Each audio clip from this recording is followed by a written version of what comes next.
Greetings, viewers. Welcome to the CSR Universe Leaders Talk segment. I'm your host, Ruchika Kumar, and today we have the pleasure of welcoming a true advocate for STEM education in India, Ms. Damayanti Bhattacharya, the CEO of Maker Bhavan Foundation, MBF.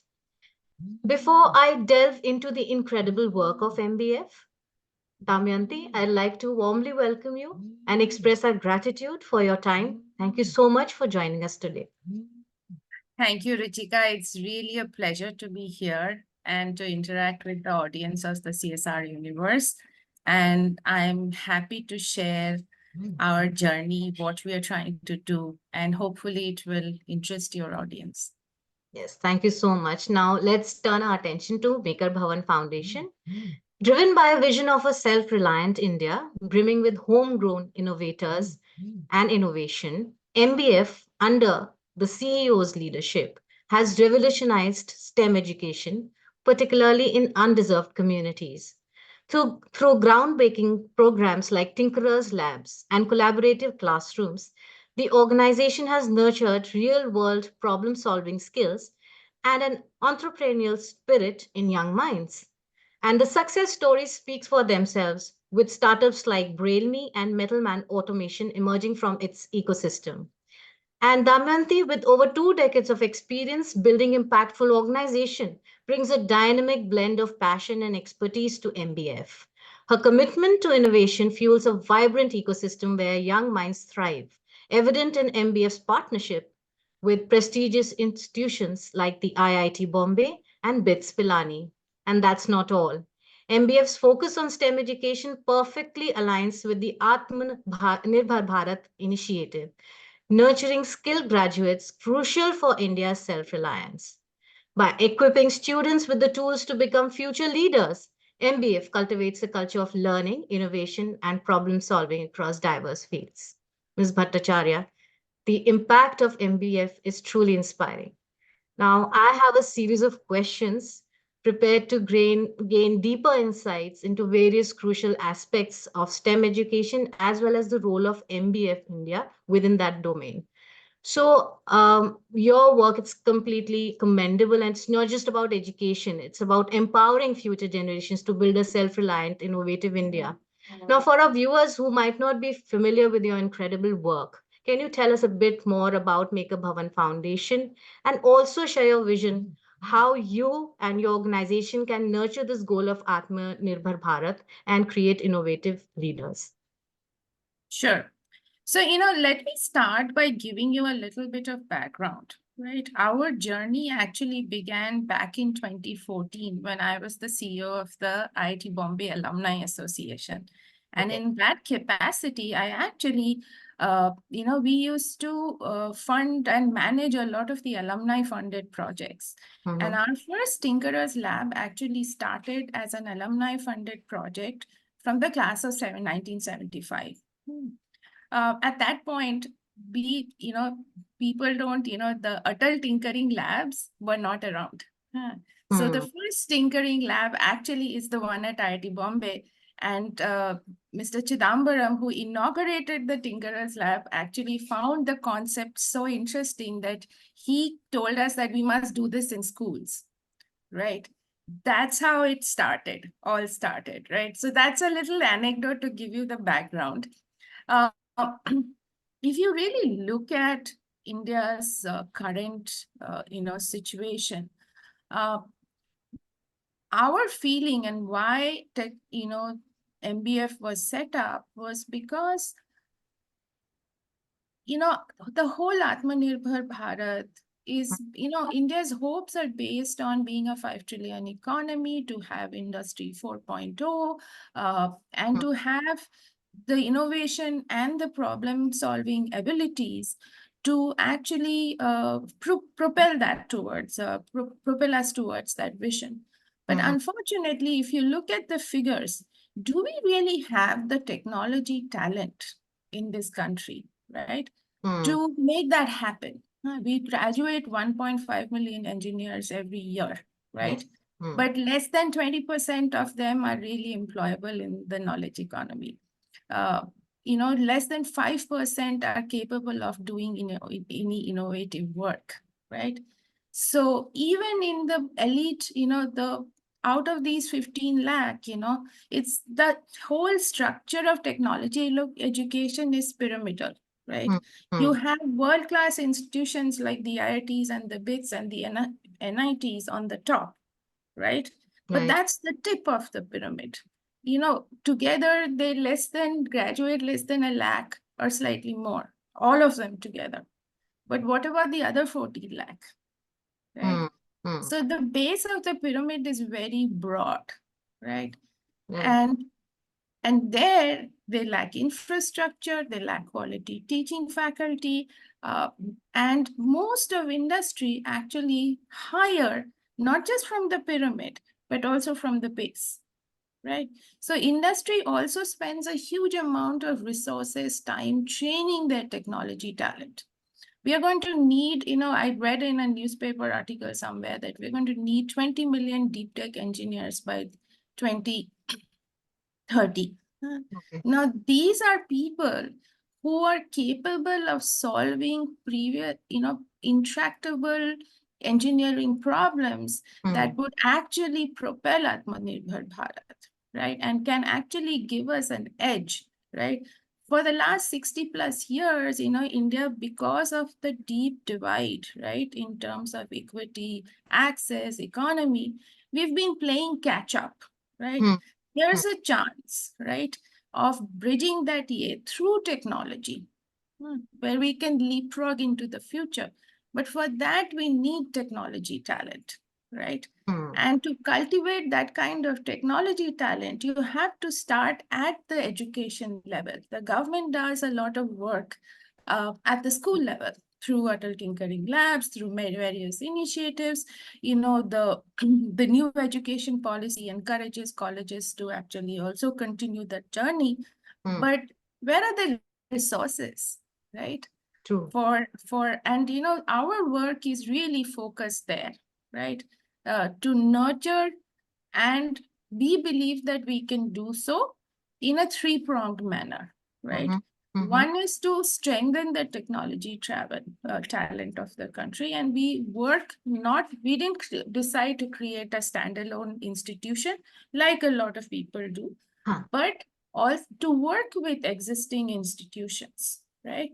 So Mm, that we can provide them with resources, work with the faculty members, and then create an ecosystem that teaches students to, you know, uh, gain hands-on technical and problem-solving skills. We work with the faculty members so that they can rethink ways of teaching and learning which are more collaborative. So mm, the learning that the students get are more attuned towards real-world problem solving. And then we also focus on soft skills, right? Because that's the other part of the pillar when you're going into the new market, 21st century workplace, that do you have the cognitive skills like critical thinking, creativity, interdisciplinary teamwork, right? So it's a three-pillar approach, right? mm, The goal is to create end products who are change makers, who can actually solve problems in industry or as innovators and entrepreneurs themselves. It doesn't matter how. As mm, long as our focus is actually really in creating, we're a learning outcomes focused institution. We don't create entrepreneurs directly. That's a happy outcome of what we do. But the focus is in creating better learning outcomes for the students, not just at the tip of the pyramid, but also at the base. So, while 11 of our institutions where we are at is tier 1 institutions, through LEAP, we have penetration to 15 tier 2 and tier 3 institutions, okay. which are very small colleges in Kerala, in Tamil Nadu, whose names you might have never heard of. Mm-hmm. Mm-hmm. Okay, great. So, like you were talking about the challenges, Mm. first I would want, to give an in-depth background of the STEM initiatives like the Tinkerers Lab and collaborative classrooms, and also the challenges, the initial hiccups that you might have faced, because Hmm. you have already spoken about the broad-based challenges that the education sector is facing in India. Hmm. So, what were those challenges, and what kind of solutions were adopted to address those issues? Okay. So, as I said, our programs have three pillars, right? When it comes to strengthening core technology skills, this in that track, the technology skills track, we have programs like Tinkerers Lab and collaborative learning classrooms. And then we have an innovation skills track which are programs focused directly on strengthening students' innovation skills. So we have programs called Invention Factory, the Vishwakarma Awards. Hmm. Invention Factory is a 6-week summer workshop, which we do in collaboration with 2 professors from the Cooper Union College in New York. And we Mm-hmm. currently have 3 locations. And in the last 4 editions alone, so we define in Invention Factory, we define innovation as something patentable. And you would be amazed to know that there are students who come from across IITs, NITs. This year they will be open to all colleges that who have no previous experience of prototyping or problem solving. Mm-hmm. Within 6 weeks, they learn how to identify a problem, design a solution, create a prototype, right? Do all the prior art research, and then come up with a working solution and write provisional patents, which are filed by us both in India and the US. We have 74 such provisional patent applications done in the last 4 years. Many of them go on to, we recently did a survey on the Invention Factory alums. We have only 2 batches who have graduated. More than 60% of them are either in the entrepreneurial ecosystem or in core industry sectors. So we're Hmm. no longer losing people to non-tech jobs, right? Okay. Which is a very happy outcome. Hmm. So that's the innovation track. We run a national-wide rapid prototyping competition called Vishwakarma Awards. These are in socially relevant sectors like clean tech, water and sanitation. So it's a thematic challenge. Hmm. Smart mobility, these are key critical areas where India needs solutions, Hmm. right? And the idea is to challenge young, talented minds to identify a problem in those domains and to again build solutions. Hmm. We have a sandbox at IIT Bombay, so that's the innovation track. In the core technology building track, our flagship program is called Tinkerers Lab. And also I have to come talk to you about Leap as well. So we do in Tinkerers Lab is these are 24/7 open access small maker spaces that we build in colleges, and these are interestingly student managed labs, although there is a professor in charge. So if you look at a typical engineering institution, most labs have academic hours, right? Okay. Okay. So students can only use those, and they're attached to a department, Okay. right? Okay. So what happens is it doesn't encourage interdisciplinary work because only students from a specific department would have access to that lab. And Hmm. that access would also end when the academic hours end. But academic hours are also the time when students have coursework, right? So our labs are open, it's at its most vibrant at 12 p.m. in the night, Oh, right? okay. Okay. Great. So because students will do their work, after dinner, right? They will go back to the hostels, Hmm. have lunch, do whatever they do, and then they will come back to the makerspace. And it is also learning by play, you know. When Hmm. there is no compulsion, there's no grading, there's no fear of failure, Absolutely. right? You're just exploring, Right. right? Right. So it is a very enabling ecosystem which encourages students to learn from their peers, to explore, to build, right? Hmm. To just simply try out things. They might be hobby projects. We don't decide what they do. They decide what they do, right? And a lot of the startups that we have seen emerging from the labs built their first prototype while they were at year, right? Uh, so that's how it happens.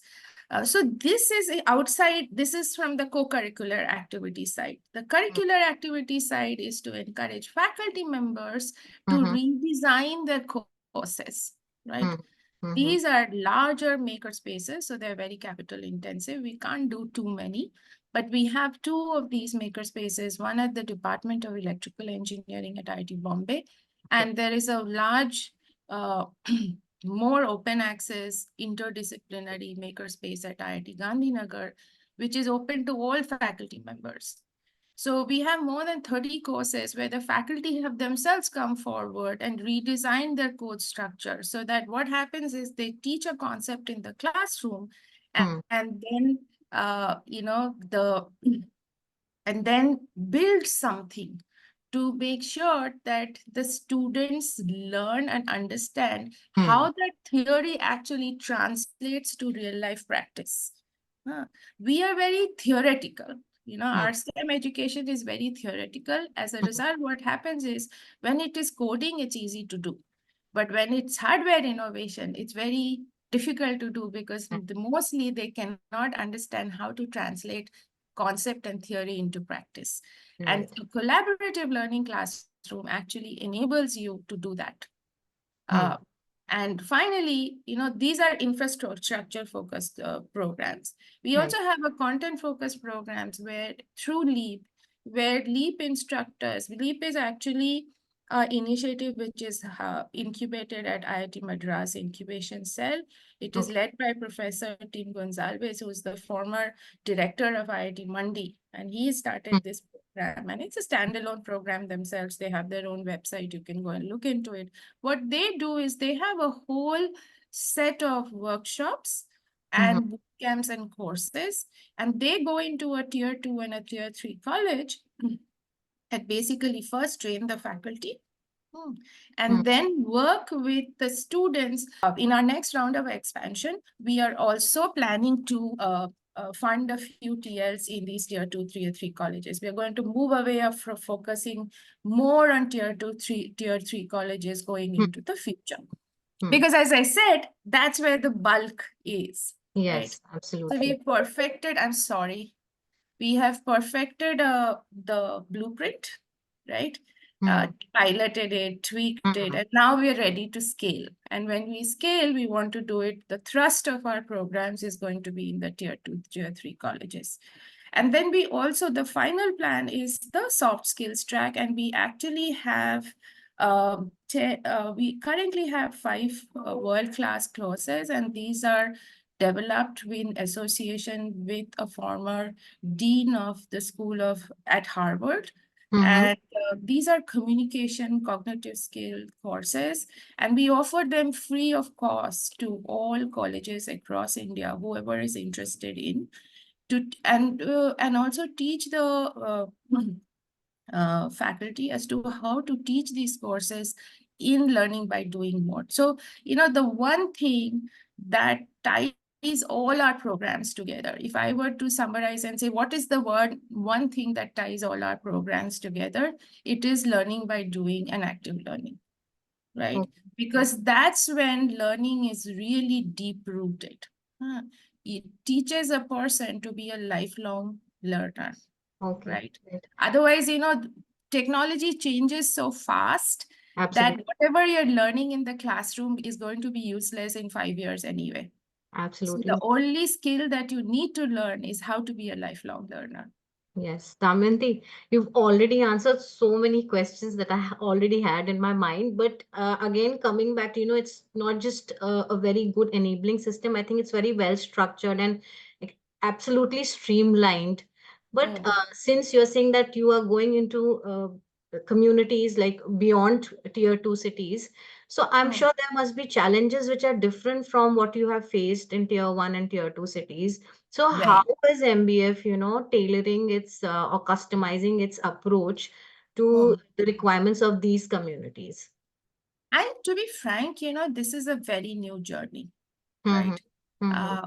I am not, see, the problem is, unfortunately, and I might be like, get into big trouble. But the truth is, nobody in India is really interested in education, right?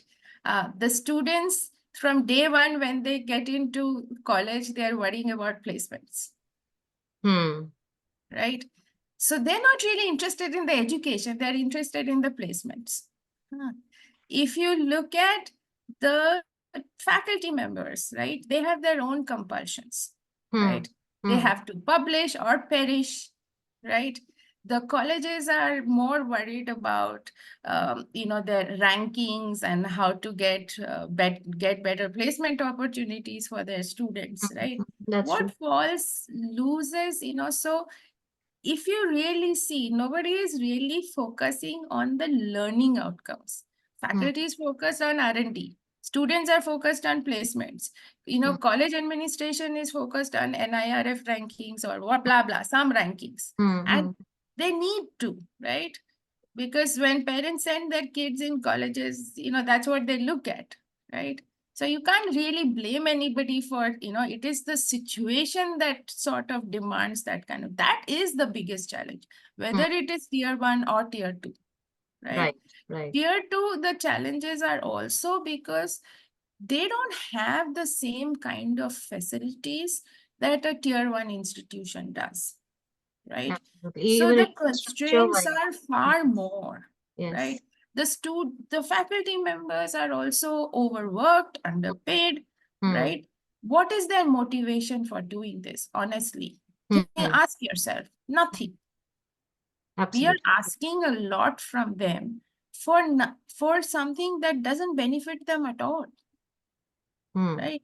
Hmm. So to motivate them, it's entirely up to them based on some ephemeral inner calling as a teacher Hmm. that they would want to do it. Because honestly, you know, these are resource intensive endeavors. And right now, I cannot offer anything to the faculty members saying, oh, Hmm. you're going to get this extra, right, for doing this. So the challenges, are many.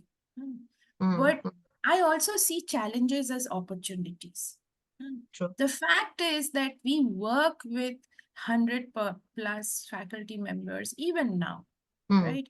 Hmm. They, when there is that moment when you and your students solve something together. The value of that, right, is cannot be quantified materially or with something else. It's just pure joy, Hmm. right? Hmm. And the maker system is actually about free collaboration and exchanges. So, Right. you really have to be in a maker lab to understand what it is about. No amount of talking from me is actually going to help you understand. Just a quick story, when the first time a faculty member offered a course, right? A mechatronics course at IIT Gandhinagar. This was in the early years, right? And Mm-hmm. it was an elective course. He had 15 students. He was doing an experiment. The end semester examination was not a graded examination, but they had to run a UAV vehicle through an obstacle course, Hmm. right? And the Hmm. students did the day before the final exam. I popped in to see what, because I was also curious, right? It's a new thing.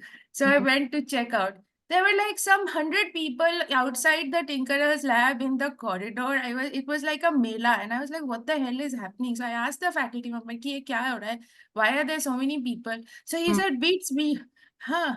So I was like, what are these kids doing? So he says, they're still not being able to clear the obstacle course. People found out. So a lot of people came to see what is going on, right? And then some of his friends, faculty members also came by. Then they were all trying to make that thing work, right? Hmm. Hmm.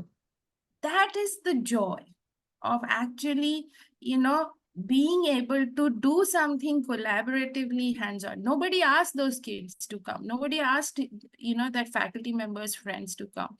Some of these come and see how much fun they are to have. One faculty member is happening, and then they come and say, oh, I'm going to offer a course next semester. Hmm. Because Hmm. ultimately, faculty members also are in this job because they like teaching, right? Absolutely, yes. So it is also about rediscovering that joy of learning together, Hmm. right? The Hmm. transmission is not one to many, Hmm. right? You yourself become a learner where you're just a facilitator.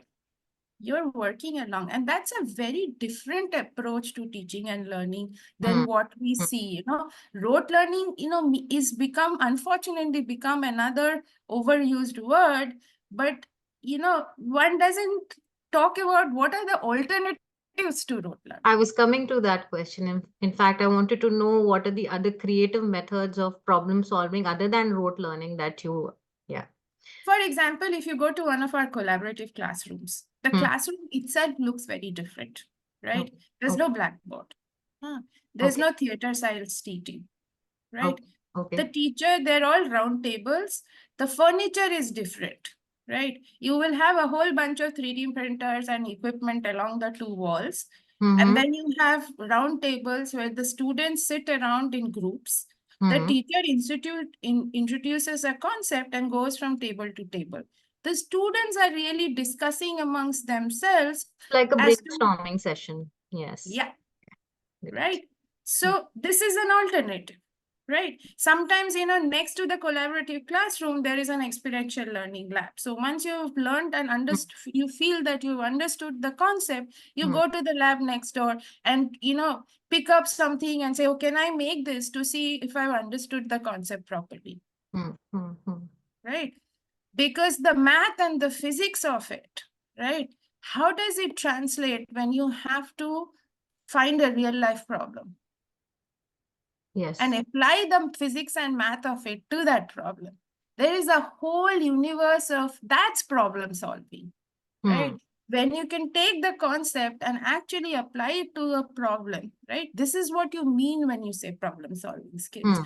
Can Hmm. you think creatively enough to apply what you have learned into something which you will need when you go to industry, right? Problem solving skills, you don't even need to be in core engineering. You need it lifelong, everywhere. That's where design thinking comes in. Yes. Yes. So it is not just about product design or product development or Hmm. all that. These are cognitive skills that are needed in the current situation. And rote learning doesn't help you because you see, rote learning teaches you do not question Hmm. anything, right? Whereas a person who's been taught differently, let's say a technical student or a STEM student, let's say, I will give you an example, right? He might go into his hostel and say, "Arey, students don't switch off their light and fan, right? Hmm. And Hmm. we waste a lot of energy, Hmm. Hmm. right? Is there a way to solve this?" I have a team in IIT Bombay in our sandbox program. They Hmm. thought of this and they're now trying to solve it, Okay. right? Hmm. It is when you start thinking and looking at your surroundings around you and see it in terms of a problem to be solved. Solved. Yes. Yes. That's when there's a whole set of change that happens in your own head, Hmm. Hmm. right? Also, Damayanti, I wanted to talk about the gap between the academia and the industry, and I'm specifically talking about CSR here, because Hmm. if we look at the funding, education after healthcare care is the topmost, area where CSR funds go into. Who are these people? How do I find them, Ruchi? So that's what I'm saying. Ki, what will is your role, in bridging that gap, and what kind of solutions or what kind of assistance do you want from people? Because we are a platform where we try to connect. Please, I need all the help that I need. I will tell you something. What do industry and corporate CSR gain? First of all, let's talk about what's in it for them, right? Right. Most companies want trained talent, Yes. right? Yes. And they want to create a good pipeline for their industry. I have no dearth of talent, Hmm. right? Hmm. I have students who are working in this lab. I have 11 labs already, 15 programs where, LEAP is going in, right? Hmm. You cannot understand the quality of a person when you do a placement interview for 1 hour. But you give an industry specific challenge and work with MBF, right? You Hmm. create a pipeline for you to scout talent. You offer them internships in your company. I just want, industry tends to think of academic institutions and industry academia partnership in terms of R&D.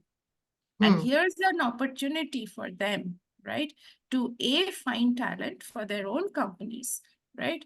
Through CSR money, they're not just helping a cause, they're Hmm. also helping themselves. It's a Hmm. win-win for them and us, right? Yes. Uh, Yes. right? Because they can actually collaborate. I'll give you an example. A colleague of mine actually went to HP, Mm-hmm. Mm-hmm. and they had a print challenge, right? Hmm. Where they were thinking of reaching out to colleges and running this challenge. And it was a problem of their own, on their core company problem, right? Mm-hmm. And Mm-hmm. we told them, take a chance with us. You can't do this through placement because it's a very diverse audience, right? From the students, and you will spend a lot of time. I said, give us one chance, right? We Mm-hmm. will run the challenge through our labs, right? And see if you get the results you want. And it was an AI software challenge. It wasn't an hardware challenge, but we don't really care as long as students get a problem that they can solve, right? Hmm. Uh, so we opened the window for the application. They were looking for 25 applications. We had 74 in 3 days, right? They were looking for one solution. They found three excellent solutions, and they took 1 month because all three of them were so good, Oh, wow. That's right? commendable. Yes. So you know, right now, most of MBF's funding is happening out of the US, right? Okay. From entrepreneurs and innovators who made their successes in the US, right? But we really want a knowledgeable, and intelligent customer, right? Uh, we want industry to support our initiatives because it is the Indian industry that will benefit the most. Uh, Hmm. so, corporate CSR, I don't know how to reach out to them. I've spent my entire career in the higher education ecosystem, right? Uh, I don't move in that circle, right? That's why it is very important for us to be heard in platforms like yours so Hmm. that they know that an initiative like this exists. Absolutely. I'll I be agree very with you. frank with you, right? And then find out if there are some opportunities emerging where we can, collaborate with them, right? There are so many innovation labs that exist in companies, right? Hmm. Our invention factory graduates are the perfect resources there, right there. Hmm. Hmm. Hmm. A Hmm. lot of companies, their CSR actually supports causes like clean tech, smart mobility, and water and sanitation. We would like to partner with them, right? Because our students have ready solutions that can Hmm. be deployed, Yes, right? Damayanti, we'll try our best to be, that platform where we can highlight your good work. And Hmm. we are coming to the close of our interview. So, Hmm. just one last question, Hmm. quick question, and expecting a Hmm. quick response. Hmm. How do the startups that are affiliated with MBF, like the Braille and Metalman Automation, how do they help you in your mission in nurturing the future leaders and innovators of India? Actually, there are more. There is a very interesting company called TVR, right? Which Okay. is based out of Pune, and they are a deep tech company. They marry artificial intelligence and the manufacturing, and they actually help companies reduce their clean energy solutions in their own companies. Okay. Um, we There are brand ambassadors, Okay. right? Uh, we don't expect any give backs because they're all young companies, Mm-hmm. right? Mm-hmm. Uh, but if they talk about their own journey, right, and how this whole experience has really transformed their own attitude and outlook, that itself is enough. We're not looking for anything more. And they also, by the way, they also mentor a lot of TL students. We have a very active, more than 400 members, mentors community, right? Wonderful. Uh, through WhatsApp, where we put students and alums, TL alums as mentors into the community so that they benefit, right? So these are some of the ways in which they give back to the community that they benefited from. That's also wonderful. I think that's brilliant, to give your time in guiding a person who needs that kind of support. So Hmm. great work MBF is doing, and I'm sure that we will try to, get the attention of other social sector stakeholders to the wonderful work that you've been doing. And it was a pleasure talking to you. Thank you Same so here. much for your enriching insights, and we wish you all the best for your future. Thank you very much. Thank you for your time. And more than that, thank you for your interest. It was a real pleasure talking to you. Likewise. Thank you so much.